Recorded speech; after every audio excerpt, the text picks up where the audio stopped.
मी दाखवतो ते सुद्धा, की त्याच्यात मी स्वतः जबाबदारी असेल जर गावामध्ये जर पाणी असेल तर. आणि समाज माध्यमावर एक व्हिडिओ सुद्धा त्या दृष्टिकोनातून फिरत आहे. पण त्या दृष्टिकोनातून विचार केला तर अनेक गोष्टी त्यामध्ये महत्त्वाच्या फक्त 3च गोष्टी सांगू की ज्यावेळेस आहे सर.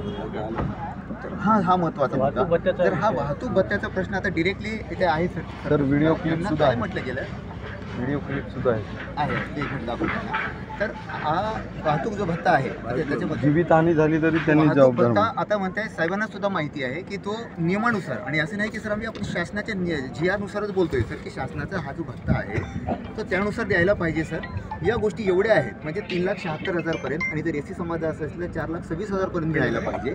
तर फक्त त्यांनी याच्यातून आहे मी तुम्हाला देऊ शकतो बिलकुल घ्या सर.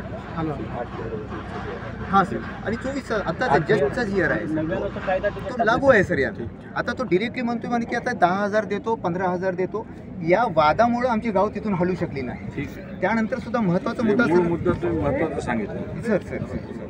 आणि महत्त्वाचा दुसरा एक महत्त्वाचा मुद्दा असा होता सर की शेवटी पाण्याचा जो सर त्यांनी म्हटलं होतं शेवटी 30. आता यामध्ये तर मुन्हा नमूद आहे सर की या वर्षी पाणी साठा करण्यात येणार नाही. डिरेक्टली असा आहे, शेवटचा पत्र आहे सर त्यांचा. पण ते म्हणतात की 30% आम्ही साठा करणार. सर 30% जर पाण्याचा साठा तुम्ही करणार असाल तर 31व्या टक्क्याचा साठ्याचा जो पाणी आहे त्याचा विसर्गाचं तुम्ही नियोजन न लावल्यामुळे आज एवढे लोक मेली सर. आता यांना का जबाबदार धरण्यात येऊ नये.